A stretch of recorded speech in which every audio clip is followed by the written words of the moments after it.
ìrìn àjò tí mo ń tọ̀ yìí ẹni tó bá láyà kó bá mi ká lọ ìfòyà ò sí. Iṣẹ́ Ọlọ́run mìíràn mi ni mò ń jẹ́. Ojo Awogbemi Mayegun Akewi ti létoko pàjẹ́ bàálẹ̀rù kọjá nǹkan kan mo kọjá Akewi tí ń sápadà lójú ìjà. Mo gbódòdó ọ̀rọ̀ dé àwọn ẹni tó yí ọ̀rọ̀ yé wọ́n bínú. Onírúurú ni mo ti gbọ́ oríṣiríṣi ìpè ni mo ti gbà nítorí orin tí mo kọ tó lẹ́yìn tí ń gé wọn jẹ. Mo tiẹ̀ gbọ́ pé wọ́n ń gbéra wọn ṣépè wọ́n ṣe lára àṣírí tí mo tú. Wọ́n ní ó yẹ kí n lọ ṣèwádìí ìṣẹ̀lẹ̀. Ẹ̀yin fúnra yín ẹ lọ ṣèwádìí bẹ́ẹ̀ ò bá gbà mí gbọ́. Ìwádìí ọmọ tí ń jẹ́ Rótìmí ń lè mi ọ̀gbàgbọ́ tó jẹ́ ń gbé ìgbésẹ̀ pé mo fẹ́ lọ ṣèwádìí òkodoro. Wọn sì rò pé ó lẹ́ṣẹ̀ nínú ká fìdí òdodo ọ̀rọ̀ múlẹ̀. Ẹ wá gbọ́ aya Olu Alo tí màmá rẹ̀ lòun ò rí bá sọ̀rọ̀ yìí o. Èmi kan ṣiṣẹ́ lórí rẹ̀ kí n bá lè mọ̀ dí òótọ́. Ṣé bó ń lọ́ fa sábà bí ìwádìí tí mo ń ṣe àtàwọn èyí tí mo ti ṣe.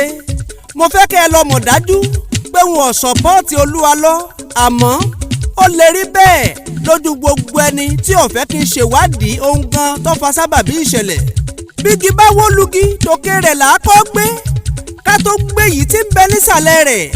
Mo mọ̀ pé aya Olu Alo là ń wá àmọ́ ó yẹ ká wádìí ohun tí ń bẹ nídìí orò tó rò fi ń ké.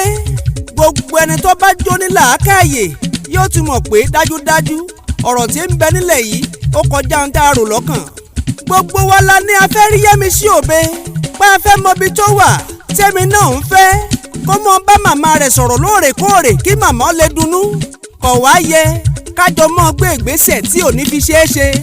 Ọ̀tọ̀ ni mo gbọ́ t'Awikonko ní àtọmọ àtìyàwó Olu Alo l'Olu Alo ti sọ̀tá wọn dẹni àwátì hábà.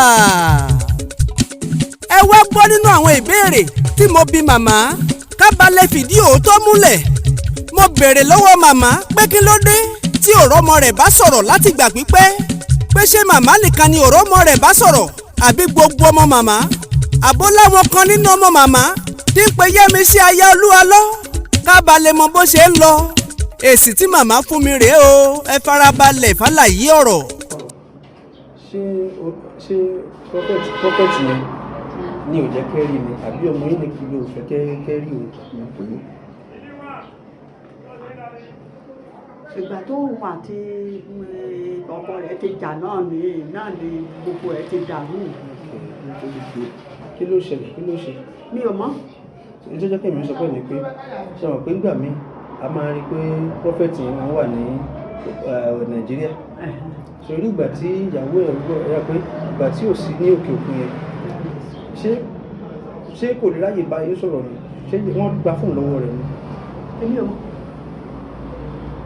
Àwọn ẹ̀gbọ́n rẹ̀ àtàbúrò wọn kì í bá sọ̀rọ̀ ni wọ́n sọ pé àmọ́ máa ń béèrè rẹ̀. Ṣe rí ọ̀rọ̀ ẹ̀gbọ́n àtàbúrò yẹn àárín wọn lọ́wọ́ ló ti yé mi. Kéèsì gbogbo ọ̀ṣọ́ kọ́ ni wọ́n máa sá lóhùn. Wọ́n lè ní sọ fún mi pé ẹ ò pé bóyá àwọn méjì bóyá wọ́n ń sọ̀rọ̀ àbí wọ́n sọ̀rọ̀ wọn bá mi sọ mi ò ń béèrè ọ̀rọ̀ wọn mi kẹfẹ́ mọ torí pé tí wọ́n bá fẹ́ mọ pé ìgbà máa sọ pé lóòótọ́ mò ń wá kì í di kókò mẹ́wàá kì í di kókò náà méje ìrọ̀rùn lọ́nà. Kí bóyá béèrè lọ́wọ́ wọn rí pé níjọ́ ló ti dágbọ́já Dayọ̀. Lọ́wọ́ lọ bá ẹgbẹ́ rẹ̀ sọ fún mi. Béèrè lọ́wọ́ wọn kí ló ṣe béèrè lọ́wọ́ wọn bí ẹ lè ti bẹ̀rẹ̀ rí ọmọ yín bá sọ̀rọ̀. Nínú máa bí wọ́n máa sọ̀rọ̀ pé kí ni mò ń wá kì í di kókò fún ọkọ. Ṣé nọ́mbà àwọn òṣèlú wọn ni. Nọ́mbà tí mo bá fẹ́ pè wọ́n mò ń pè wọ́n. Ta ni nọ́mbà Yẹ́misí. Ẹ lọ́mù. Bẹ̀ṣẹ̀ ti pe nọ́mbà rẹ̀. Mo ti pè é pé búlọ́ọ̀kù nọ́mbà mi. Ẹ jẹ́ kí n mọ̀. Bàbá ló ń kọ́ ẹ̀ ń pe nọ́mbà. Tẹ́lẹ̀ ìdí ìsìn kì í ṣòwò.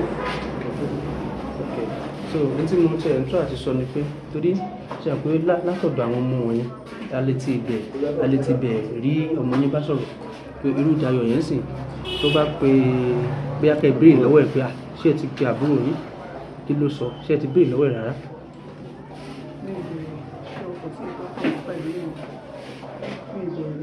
ẹ béèrè lọ́wọ́ wọn ẹ sì wọ́n bá yín sọ pé ok kájọ wá kájọ béèrè lọ́wọ́ àwọn èèyàn. ọ̀rọ̀ àmọ́ mẹ́yẹ. ok àbí ok àwọn ọmọ yín ṣe é pé wọ́n bínú sí yín. rárá. bí wọ́n àdìgbò fún wọn bẹ́ẹ̀ àmọ̀kọ́ ọmọ ń gbà mí wọ́n lè máa bí àwọn àti àwọn ìyá bí àwọn ọmọ àti ìyá wọn ò tó rẹ́ dáadáa. wọ́n sọ pé kí wọ́n má bàa fún wọn láti lè lò kò sí ìfẹ́ mọ̀ mọ́ pẹ̀lú àwọn ọmọ.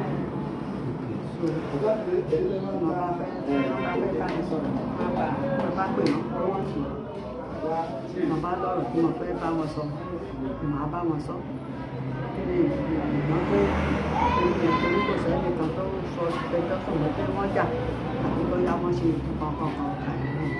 sọtẹ́jà sọ ni pé àwọn àbúrò ẹ̀yìn àti Yẹ́misí wọ́n jọ ń bára wọn sọ̀rọ̀ wọ́n jọ sọ̀rọ̀. wọ́n níjọ máa ń sọ̀rọ̀ fún ara wọn tó kò sí tó kàn mí pẹ̀lú tiwọn. mo tún béèrè wípé báwo ni màmá ṣe ń jẹun ǹjọ́ tiẹ̀ lẹ́ni tí fún màmá lówó lóṣooṣù ilé tí màmá ń gbé ta ló kọ́ fún màmá ó yá ẹ gbọ́ àlàyé màmá sọ nípa rẹ̀ díẹ̀. ilé tẹ̀ ń gbé yẹn ta ló kọ́ fún yín. ọmọ mi ló kọ́ fún mi. ọmọ yìí o. Dayọ̀ àti Yẹ́misí. ẹ̀yin Yẹ́misí òbe. òbe ìyàwó Olu Alo. ìyàwó Olu Alo. ok. mo tún béèrè lọ́wọ́ màmá pé báwo nínú màmá ó ṣe dùn tó bá rọ́mọ rẹ̀ aya Olu Alo bá sọ̀rọ̀ màmá fún mi lésì tó jẹ mí lógún gidigidi ó yá ẹ tún gbọ́ ohun tí màmá wí. bọ́ọ̀ nínú yín ṣe máa dùn tó tẹ bá ti rọ́mọ tẹ gbúrò mọ́. ẹ jọ gbogbo àìsàn kúrúkàn tẹ̀lé ṣe mí yìí kò ní ṣe mí mo ti bẹ̀ mọ́ títí pé kọ́jọ kọ́kàn kí alọ́kàn tẹ̀ jẹ́ kọ́kàn tiẹ̀ pè kí nǹkan tiẹ̀ rí kí mi bá sọ̀rọ̀.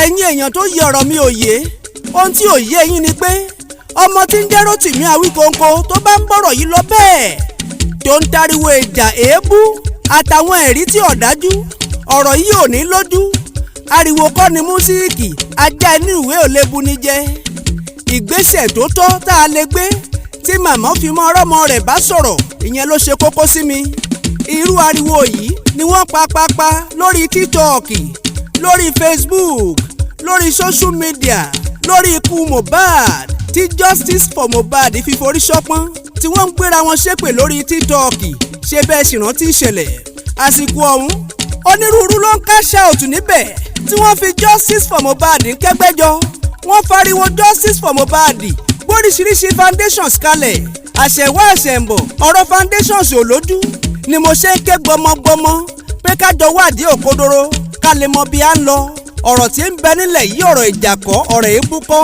àwọn ẹni ọ̀rọ̀ òye ni wọ́n ń gbọ́ orin ewì sódì ṣe bí nígbà yẹn àwọn tá a pera wa láràlú tá a láfẹ́ mọkú tó pa Mohbad ṣe bí nínú wa àwọn kan dúró sẹ́yìn Mr. Josi Alọ́ba àwọn kan bẹ lẹ́yìn Wùmí aya Mohbad àwọn kan ìyá tí màmá Mohbad làwọn dúró sí wọ́n ń gbé Mr. Alọ́ba ṣépè àwọn kan ń bú Wùmí ìyá Mohbad àwọn kan ń gbógun sí ẹ jọ̀ọ́ níbo lọ̀rọ̀ ń padà wá já sí sọ́jà gbangba ni àbókùnà ni mo ṣe sọ pé orí bíbẹ́ kọ́ lóògùn orí fífọ́ ká lọ jókòó sórí TikTok mo gbé ní afẹ̀sùnkàn ṣépè kó lè ràn wá lọ́wọ́ ni mo ṣe sọ wípé tó bá ṣe pé lóòótọ́ la fẹ́ jà fẹ́ tọ́ ó yẹ ká tọ̀ ọ̀nà tó yẹ ibẹ̀ gan láti lè lójútùú ọ̀rọ̀ ẹ̀yin ọmọ màmá níbo lẹ́wà irú ìgbésẹ̀ wo lẹ̀ ń gbé ganan kí ló wá dé tẹ́ ṣe dá màmá dá ọ̀rọ̀ yìí ẹ̀yin ọmọ màmá tó kù níbo lẹ́wà ẹ jáde síta ẹ sọ̀rọ̀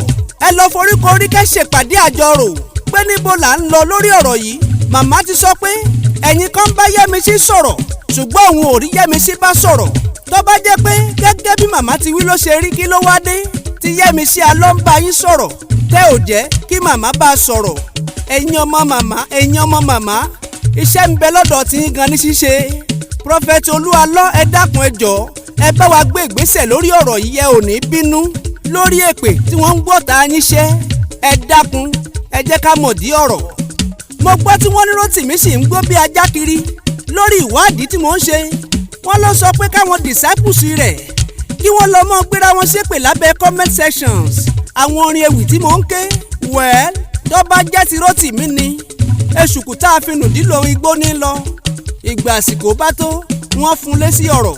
Ojo Awogbemi Mayegun Akewi Oodua ti lé toko òkìrìkìrì ìbìtì. Mò ń lọ mo tún padà bọ̀ tó bá yá.